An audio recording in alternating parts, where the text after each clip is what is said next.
Hello and welcome. This is day 8 of 100 days of videos with Diana Papilli. What we've been talking about in our listening series is the mind chatter as well as our human default program. These are these voices that we hear inside of our head that often can conflict with us and causes grief and difficulty. But there's another voice. I call it the inner voice, and this is a soft, still, quiet voice that you barely can hear. I like to compare the inner voice, well, let's just put it this way. Let's look at an orchestra. If your mind chatter is the entire trumpet section, your inner voice would be more like the tinkling, quiet, gentle tinkling cymbal. You barely can hear it. The trumpet section is going crazy, but here's your inner voice gently telling you what you really need to hear. The inner voice is never condemning. It's never critical. It's loving, it's gentle, it's soft. Rarely is it loud, and it's never demanding. It's suggesting rather than demanding, and it's never condemning. I believe that our inner voice comes from our higher power. Some people experience their inner voice as a loving conscience, but it's never condemning or shaming or blaming. So a lot of people have asked me, what's the best way to hear my inner voice? My favorite response to that is just to be quiet and listen. And we will hear our inner voice. A good way to do this, if we try to relax our mind chatter, a lot of times people who are into prayer and meditation will hear their inner voice there. They often say that prayer is talking to God and meditation is listening to God. And that's fine, that's great. But some people aren't inclined to doing that, or they just don't have a lot of success with that. And so you'll hear the inner voice in various ways. One of my ways that I hear my inner voice is through my journaling. I love to journal and I love to write, and my inner voice will often come in there with through my journaling. I also like to go out bicycling early in the mornings, and hi Karen, I see you there, hello. I like to go out bicycling early in the mornings, especially by myself when the sun is just rising and the shadows are very long, and I really see and hear my inner voice there too. And good to see you too, Anne. That's great. We need to get together, girl. I haven't seen you in too long. Let me get back to my thought though, or I'm going to lose my train of thought here. I was talking about where I hear my inner voice and often experience it. I often have that experience too when I'm on my bicycle and it's at dusk, but since I'm not inclined to ride in the evenings as much as I am in the morning, I don't have that experience that often.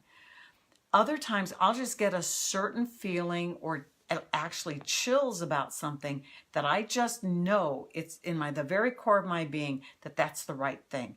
And that to me is my inner voice speaking to me, even if I don't hear it in the form of like internal words in my mind.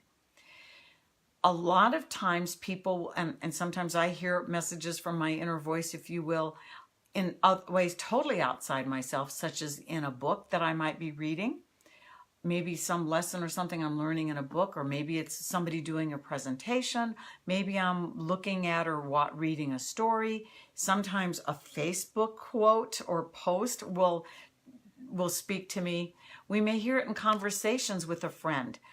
We could see it in a television show or a movie. It may speak to us through a quote. It could be one of hundreds of different places, because I truly believe that our inner voice is something that's, like I said, attached to our higher power. And I believe our higher power is the world's largest opportunist. I once heard I once heard about a great master and read some of his teachings, and he made the comment, the quote, "If the messenger be an ant, heed him." So if you're getting, if your inner voice is speaking to you through the most unlikely of places, And if you feel it in the core of your being, then trust it, because that's exactly what it is. So the best way, like I said, is to listen. Ignore your mind chatter, relax, and listen for that calm, still voice. Then if you're having trouble still hearing it, then I recommend that you actually just invite it to come into your life and to speak to you in ways in which you will recognize it or hear it or experience it. You may not hear it in the way that some people hear it. You may have it in that experience or in that sense of that certainty. You just know.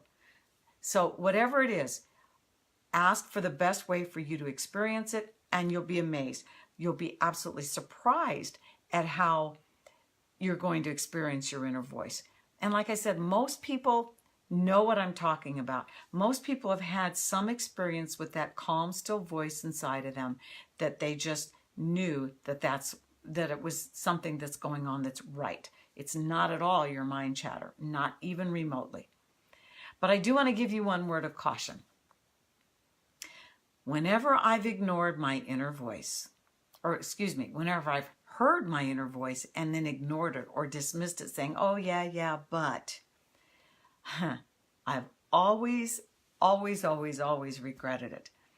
Now, it's not like I've been punished, like it's some evil punishing thing that's now going to, smite me with lightning and bolts and all that kind of stuff. No, it's that way at all.